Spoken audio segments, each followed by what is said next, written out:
Okay, we're starting off where we ended last time in part one. We're starting off with with Nen of the Flame.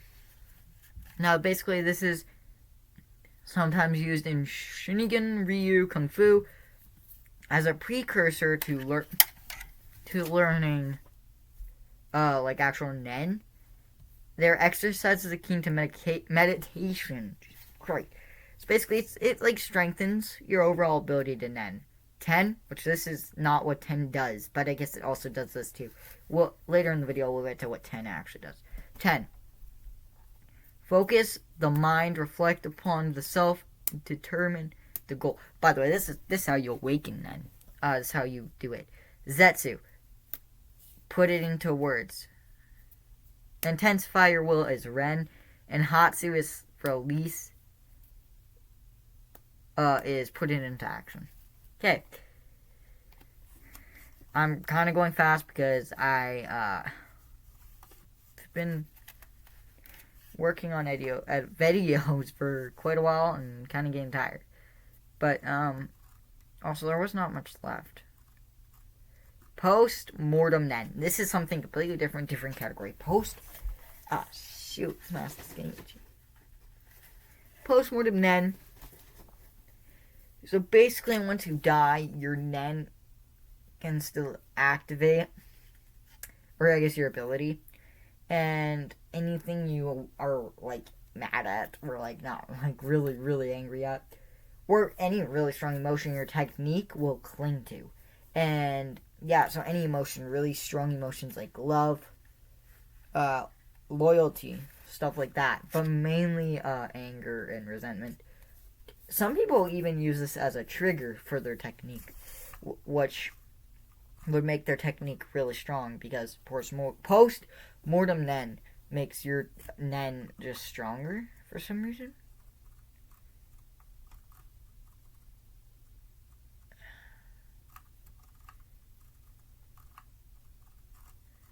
Yeah, it's weird.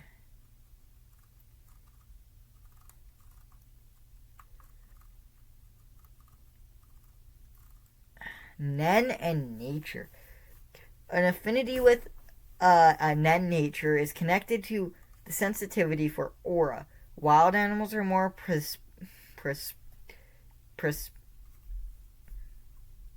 they can see aura better. In regard to humans, and may learn Zetsu subconsciously. However, only humans and certain magical beasts, yes, there is Nen beasts, and other beasts have displayed the ability to open their aura nodes and use Nen. Honing one's Nen abilities has the side effect of attuning them with nature to a greater degree, so greater senses overall, and just liked by animals apparently. Mostly, some people aren't, but in order to fully understand Nen, there are four.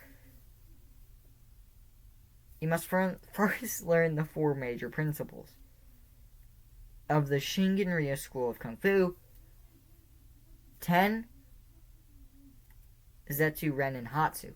Now, before I said that these did that, that's what they did before you could learn Nen. Now that you can learn Nen, they do something different. These are the basic techniques that become very fundamental in second nature. First off, we got 10. So once someone has opened the aura nodes, they must learn to keep their aura nodes from leaking away from their body, aka 10. Again, if you have your aura nodes forcefully opened and you already kinda know 10, then you can close your aura nodes and you'll be fine. Well, maybe you'll have some lasting effect, but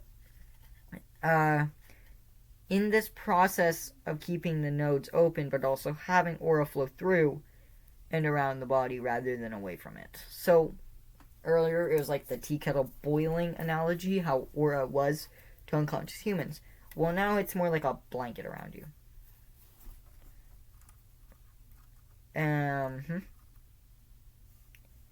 Maintained, it creates a thin shroud around the user that feels similar to standing in a lukewarm viscous liquid. I don't think I like that too much. I don't know. I don't like being in lukewarm viscous liquids. But whatever. Once it has been learned, it will never be forgotten, much like swimming or riding a bike. Or walking, or whatever. I guess you could forget walking, but despite being the most elementary technique, it is also one of the most fundamental. Since together with Ren, it plays an instrumental role in determining the strength and smoothness of an end user's aura flow. Ten maintains your youthful vigor and reduces one's aging. So, yeah, it does. These are my notes. Why am I saying yes, it does? Yeah, so it does. It reduces aging. Not by a whole lot, but it won't keep you alive forever, ever. It will just increase how long you can live by like maybe a year or two. Like, or actually, I don't know, because Isaac Netero got to like 96 and could have kept going before the King of the Ants friggin' killed him. But then Isaac Netero killed the King of the Ants after his death because he poisoned him or something. But yet, it can also be used to protect yourself from basic attacks. It's not very effective against Nen attacks, but other than Nen attacks, it's pretty good against normal punches, kicks, stuff like that. Newborns with Nen instinctively learn Ten and Zetsu quickly to prevent fatigue. Zetsu is our next category. Zetsu. This allows them to keep aura from leaking away from their body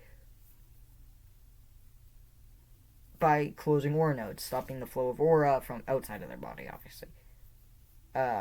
Altogether, by closing all their aura nodes, these are able to halt or outthrow their aura like a wall.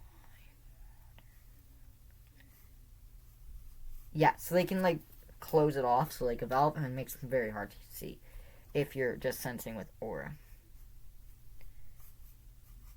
So, but you're closing all your aura nodes, including the ones in your eyes, which if you remember from earlier, the only reason you can see Nen attacks it is because the aura nodes in your eyes. So if you turn that off, then you can't see Nen again. But you can turn it back on.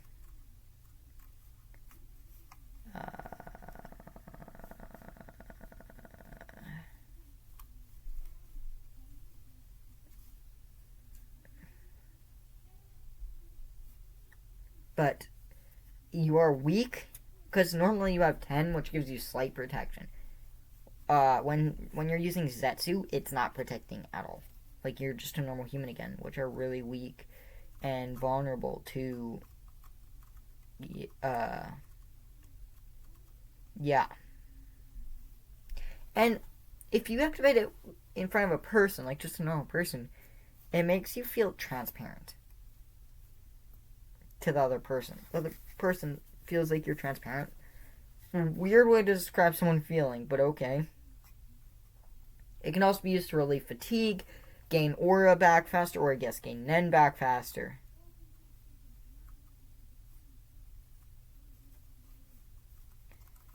Yeah. Ren. That is our next category. Ren. Focuses on outputting a larger amount of aura than 10, projecting it outwards explosively. This amplifies the user's physical strength and durability and provides a large pool of aura that for any advanced techniques or individual skills. Yeah. If 10 is considered almost purely defensive, Ren is considered not. It's considered offensive. Because when you see people enhancing their fist with, like, the energy around it, the just, like, white energy, that is Ren. Not 10, it's Ren. 10 is when their whole body's covered, Ren is when it's just, like, their fist or whatever. I guess it could also be their full body, too, because it's more defensive than 10. So, if you're training Ren with hostility, you'll get the ability that, like, makes something that they refer to as bloodlust, or a hostile aura, which can kill non-users or people who are in Zetsu. Yeah. And if it doesn't kill you, it can keep you awake.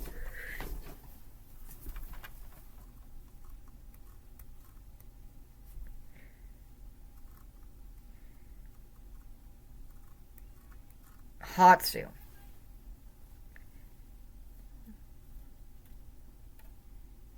Hatsu is one's personal expression of Nen.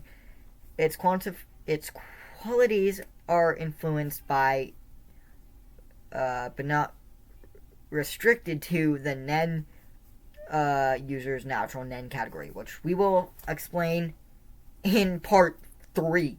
Yeah, that's crazy. There's going to be 3 parts to this video.